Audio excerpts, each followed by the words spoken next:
My name is Bella Aracco. I'm a weaver. The products that I make I call Weaving with Meaning. I used to design information systems, and I actually did one for the White House. It was press releases for Jimmy Carter. And then I went on for several other companies and federal government agencies. And then I adopted 2 children with my husband at the time, and we raised them. And I consider that a lot harder than designing an information system. And eventually took a weaving class. And I don't know really why I did, because I was absolutely awful in everything else. Knitting, I couldn't remember the stitches, the patterns. And for some reason I wanted to try this out, and I was truly the worst person in the class. And because I didn't have the fine motor skills that these other women had developed over decades, so mine was just a klutz. But I loved it. I absolutely loved it. And so I have stuck with weaving. I made a couple decisions about what I would weave, because in the world of weaving you can go in as many different artistic directions as there's probably human beings. So I made some decisions that would keep it simple, which I felt was my mindset. I would work on color and fiber, and I would not get into structured patterns and things that took more brains than I felt I had at the moment. You know, what's really interesting, which makes mine really unique, is that I hold word vibration when I weave. You know, some people would call it prayer, some people would call it mantras. It all started 20 years ago when I went on a vision quest. We were sent off on solitary 5-day fasting journeys. And we were told, so basically I was 5 days without anything but water in my own solitary place. And we were said we might get a medicine name. It might just float down. It might be something that we felt fit with the whole experience of who we are. And we came back after 5 days, and we were sharing our names. And there was names like Thirsty Squirrel, Wounded Bird, Rainbow Walker, names like that. And I thought to myself, wow, I wonder if I could weave a sacred cloth for each person based on their name. What would Thirsty Squirrel look like in fiber? You know, what would Wounded Bird look like in fiber? And I said, I'd like to weave you all in like an altar cloth, something special for you. And no one thought it would happen, but I came home and did it.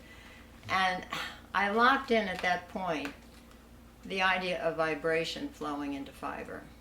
That, you know, if we were praying over, just like we pray over a person, we could pray over a fiber, and that fiber would go to that person and it would do something. And I wasn't sure, of course, that this was nothing more than just my imagination.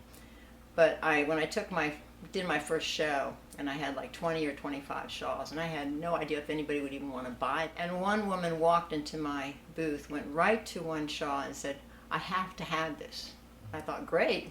And then I said, well, I wove that one about a year ago, and there's a prayer attached to it, that what I was saying when I was weaving it. She read the prayer, she burst into sobs. I mean, this was way past crying. And I was waiting there wondering what in the world was happening. She was cradled in her friend's arms.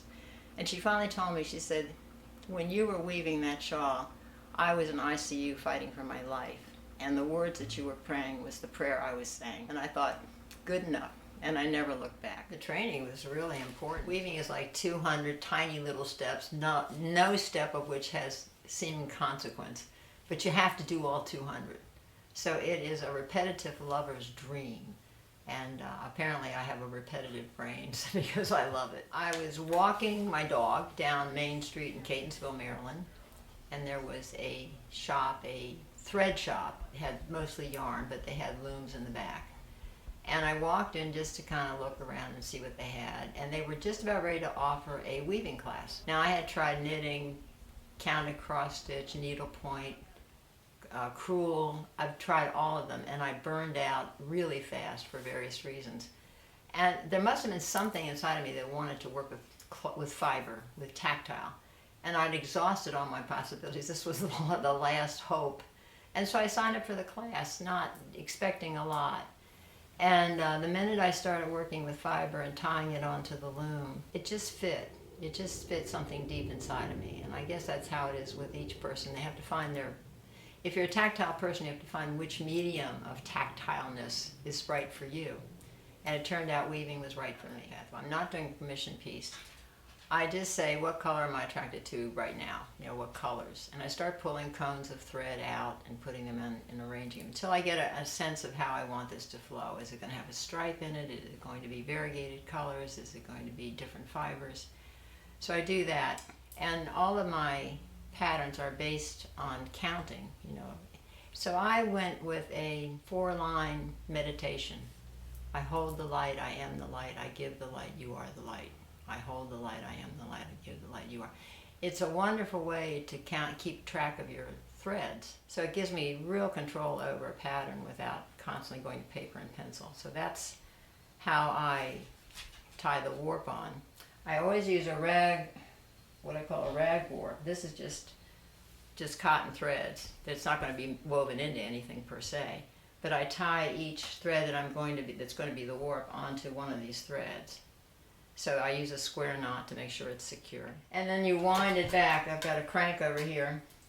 And you wind it back so that this gets rolled back completely and the whole warp that I'll be weaving gets wound back too.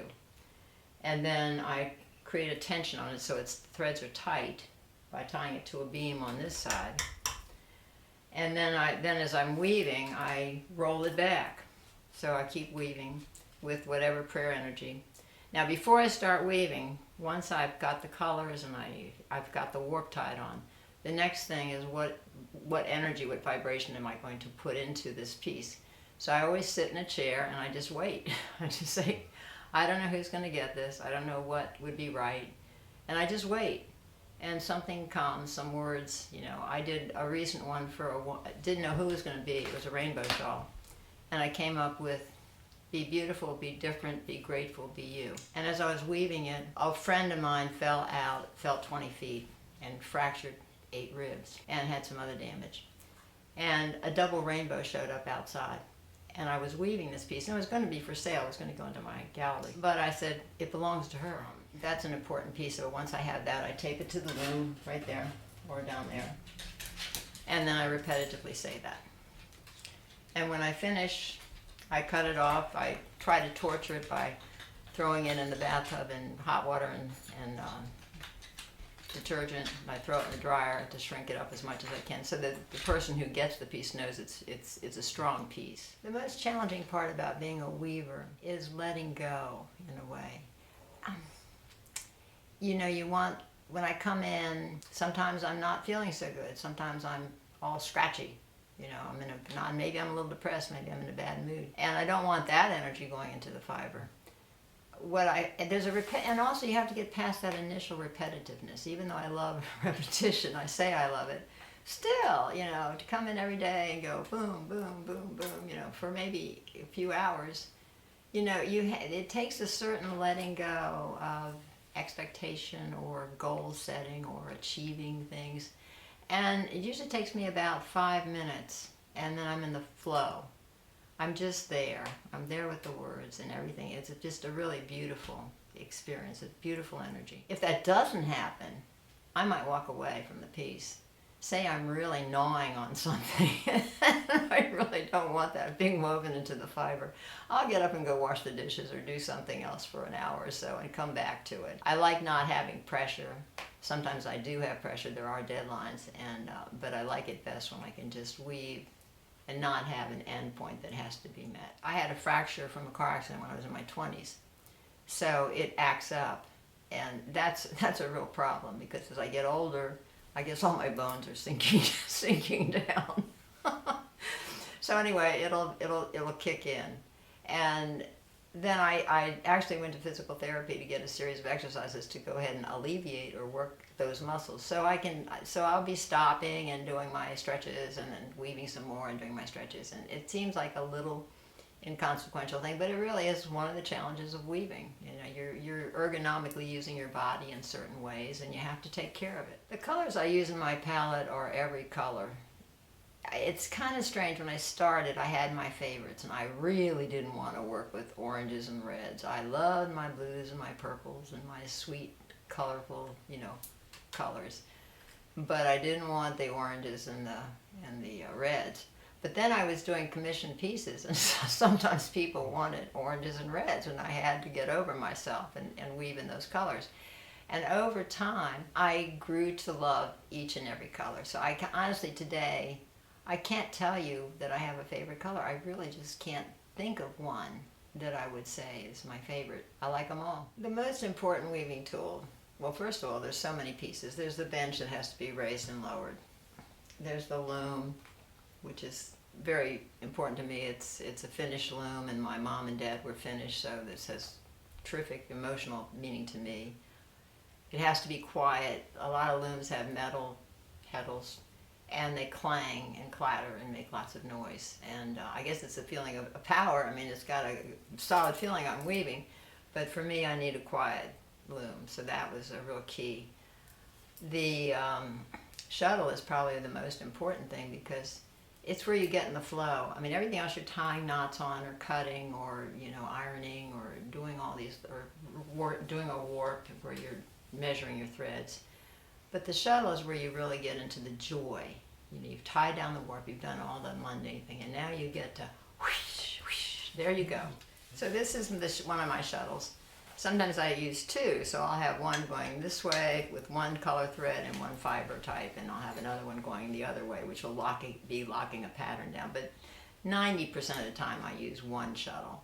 So you put your bobbin in over here, and I don't have a bobbin available, but you stick it down here, and then you pull the thread through there, and then it's ready to go. You just hold on to the end, and you throw the shuttle, and that stays on that side where you have it, you're holding it, it comes out this side, then you let go of that, tap it down, throw the shuttle back, pull it a little tight, tap it down.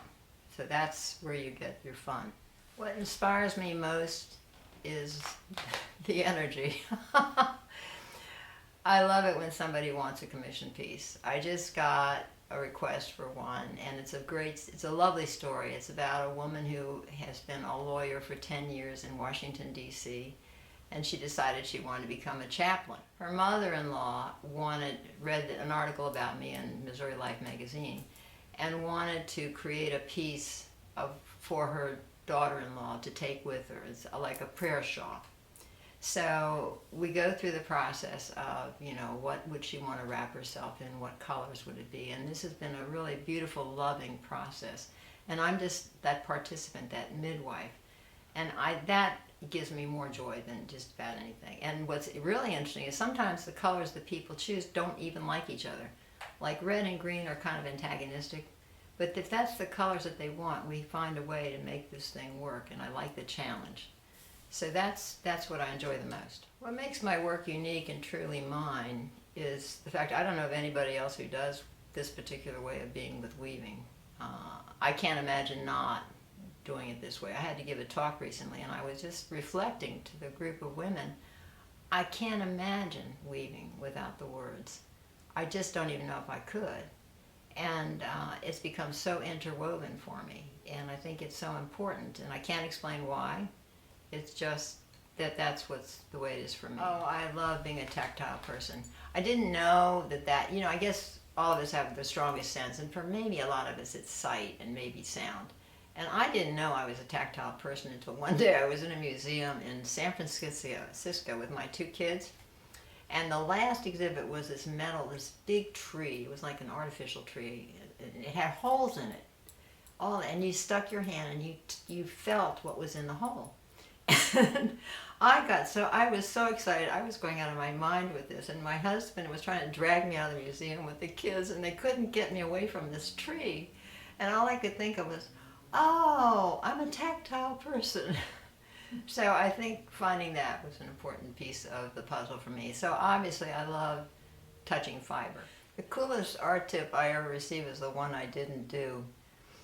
When I was taking that class, we had a teacher that was very precise and analytical about the way you do things. And she said, when you tie on the warp, she said, you never comb it out, and so you just roll it back, and somehow it's supposed to magically untangle. I don't know how it's supposed to magically untangle, but all the other students were able to do this. And me, I was thinking, she would, and I tried using like something, and she just really got on my case about it, and it was not the proper way to weave. And when I quit the class, that was the one step that I absolutely never followed. So I guess it's reverse the biggest tip I ever received was to not do something. My style has changed because I started small and modest. Like I started with using the needlepoint threads, which were pre-cut. I used a little loom that you could sit on a dining room table. Everything was very manual. It was a very simple, a good child could do weaving this way comfortably. So from there, it was really growing in equipment. I think that was always my scary part, the bigger the piece of equipment. So I went to a tiny loom, and each time it was a big deal. And even today, if something goes wrong with this, there's certain things that need to be oiled or, changed. Sometimes things will get stuck and I still kind of go, So the mechanical part of the weaving is not completely easy for me. It's like working on a computer sometimes. The other parts feel real comfortable to me. The working with color, I feel really comfortable challenging colors, working with colors. I feel real good about that because it's almost like there's an inner vibration that just flows. I just get into that space and you just feel your way through what something would look like. And I like that a lot. I look to the future to just really be more deeply with weaving. It's not like I expect to go to some new, sophisticated, exciting level. I see more sinking more deeply into it and being so grateful for being able to do it, for being able to give it to people who need pieces that maybe comfort them or whatever. I see kind of just staying the course and pacing myself, but also keeping my eye out for new ideas, maybe a little more artistic, maybe putting, now I weave with beads, so there was one woman whose mother had died and she wanted to use her mother's pearls and have them woven into a piece. And I'd never done that before, but it was important to her, so we were going to find a way. So I found a way to do that, and I do that now. So I think I'll probably look more at putting different media into it, maybe. Otherwise, I'll just keep playing around with the fibers and the colors. If you wanted to be a weaver like me, for example, I would say find out if you're a tactile person. Really, really lock in on your senses and see what's strongest for you. It might be sight and tactile. It might be something else. If those things appeal to you or anything like that, you are probably a secret weaver and you just don't know it yet. So go for it.